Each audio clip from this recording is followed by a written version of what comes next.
Hi all, ഇന്ന് നമ്മൾ എങ്ങനെയാണ് ക്ലോത്ത് നമ്മുടെ എംബ്രോയ്ഡറി റിങ്ങിൽ അറ്റാച്ച് ചെയ്യുന്നതെന്നാണ് നോക്കുന്നത്. അതിനായിട്ട് നമ്മളിവിടെ സ്ക്രൂ ഒന്ന് ലൂസ് ചെയ്ത് കൊടുക്കുന്നുണ്ട്. അപ്പോൾ ഇതാ 2 റിങ്ങായിട്ട് കിട്ടും. നമ്മളെങ്ങനെയാണ് റിങ്ങിൽ ഇങ്ങനെ മാസ്കിംഗ് ടാപ്പ് ചുറ്റുന്നതെന്നും എന്തിനാണ് ചുറ്റുന്നതെന്നും മുന്നത്തെ വീഡിയോയിൽ ഇട്ടിട്ടുണ്ട്. അപ്പോൾ അതെല്ലാവരും ഒന്ന് കണ്ടു നോക്കുക. അതിന് ശേഷം നമ്മളിതാ ഈ ചെറിയ റിങ്, ഉള്ളിലത്തെ റിങ് ആദ്യം തറയിൽ വയ്ക്കുക. അതിലോട്ട് നമ്മുടെ ക്ലോത്ത് ഏത് ഭാഗത്താണോ നമ്മൾ ഡിസൈൻ വേണ്ടത് അതൊക്കെ ഡിസൈനൊക്കെ വരച്ച ശേഷമാണ് നമ്മൾ റിങ്ങിൽ ക്ലോത്ത് ഇടേണ്ടത്.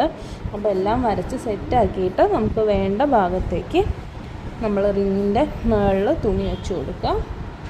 ദെൻ ഈ റിങ്ങിനെ അതിൻ്റെ മുകളിലായിട്ട് വയ്ക്കാം. പിന്നെ റിങ്ങിൽ ക്ലോത്ത് ഇടുമ്പോൾ നമ്മൾ ശ്രദ്ധിക്കേണ്ടത് എപ്പോഴും നമ്മൾ ചുളിവില്ലാത്ത ഭാഗം, അതായത് ചുളിവൊക്കെ നിവർത്തിയിട്ട് ഒന്നെങ്കിൽ അയൺ ചെയ്യണമെന്നുണ്ടെങ്കിൽ അയൺ ചെയ്ത ശേഷം നമ്മൾ അതിൽ ഡിസൈൻ വരയ്ക്കുക.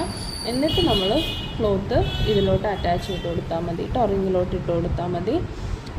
എന്നാലേ നമുക്ക് കറക്റ്റ് സൈസിൽ കിട്ടത്തുള്ളൂ. അതിപ്പോൾ സ്റ്റിച്ച് ചെയ്യുമ്പോഴായാലും നമ്മൾ കട്ട് ചെയ്യുന്നതിൻ്റെ മുന്നേ ക്ലോത്ത് ഒന്ന് അയൺ ചെയ്യണമെന്ന് പറയുമല്ലോ, അതുപോലെ നമ്മൾ ഈ റിങ്ങിലിടുന്നതിൻ്റെ മുന്നേ ഡിസൈൻ മാർക്ക് ചെയ്യുന്നതിൻ്റെ മുന്നേയും ആയിട്ട് നിങ്ങൾ അയൺ ചെയ്യാനായിട്ട് നോക്കുക. ദെൻ നമ്മൾ ടൈറ്റ് ആവാൻ വേണ്ടിയിട്ട് ഇതാ ഇങ്ങനെ ബാക്ക് സൈഡിൽ ക്ലോത്ത് പിടിച്ച് ഒന്നിങ്ങനെ ടൈറ്റ് ചെയ്ത് വലിച്ചു കൊടുക്കുകയാണ് വേണ്ടത്.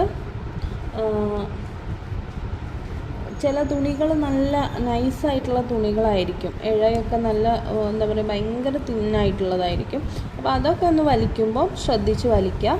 ഇത് പോപ്ലിംഗ് ക്ലോത്താണ്, അപ്പോൾ ആ ഒരു പ്രശ്നമില്ല, നമുക്ക് എല്ലാ ഏരിയയിലും വലിച്ചു കൊടുക്കാം. അപ്പോൾ ഇങ്ങനെ ചുളിവൊന്നും ഇല്ലാണ്ട് വരണം. ഇതുപോലെയുള്ള ചെറിയ ചുളിവൊക്കെ ഉണ്ടെങ്കിൽ തന്നെ നമുക്കത് സ്റ്റിച്ചിനെ ബാധിക്കും.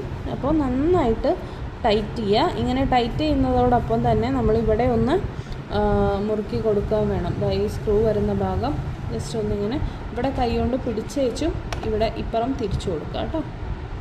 ഇങ്ങനെയാണ് ചെയ്യേണ്ടത്. നന്നായിട്ട് ടൈറ്റ് ചെയ്ത ശേഷം ഇങ്ങനെ തട്ടി നോക്കുക. അപ്പോൾ ഈ ഒരു ശബ്ദം കേൾക്കുന്നുണ്ടെങ്കിൽ നന്നായിട്ട് ടൈറ്റ് ആയിട്ടുണ്ട്. നല്ല രീതിയിൽ ശബ്ദം കേൾക്കണം. അപ്പോഴാണ് നമുക്ക് കറക്റ്റായിട്ട് ഫിക്സ് ആയിട്ടുണ്ട് എന്നുള്ളത് ഉറപ്പിക്കാൻ പറ്റുന്നത് കേട്ടോ. ഇനി നമുക്കിതിൽ വർക്ക് ചെയ്ത് തുടങ്ങാം.